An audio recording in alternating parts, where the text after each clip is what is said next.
pollen got you sneezing? Wondering where that mysterious afternoon haze is coming from?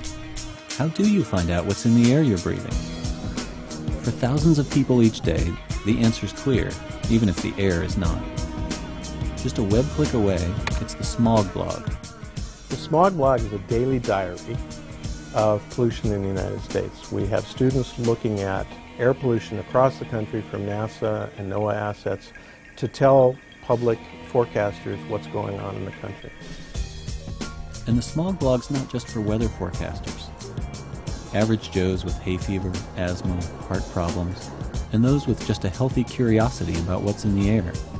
Read the blog to get up-to-date, understandable air quality information.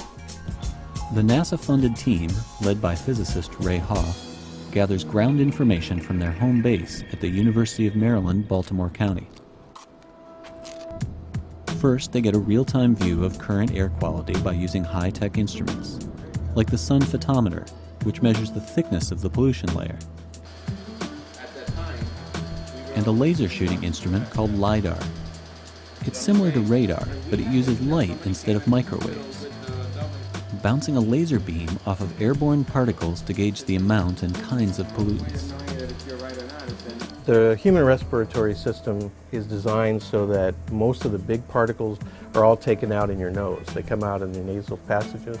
So particles that are smaller than 2.5 microns in size, those particles get deep into the lungs. And so if you have respiratory problems like asthma, or if you have cardiopulmonary problems like you're predisposed to having high blood pressure and you could have a heart attack, those are the particles that we worry the most about.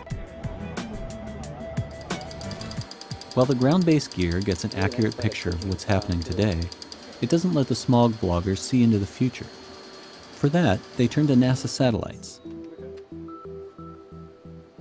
Global satellite imagery lets the smog bloggers spot incoming particulate matter traveling aloft on air currents, like smoke from forest fires.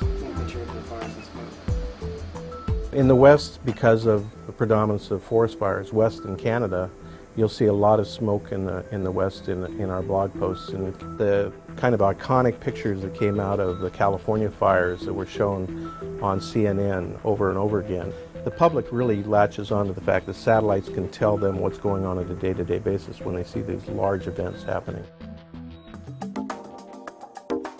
So far, the smog blogs had over 20 million hits.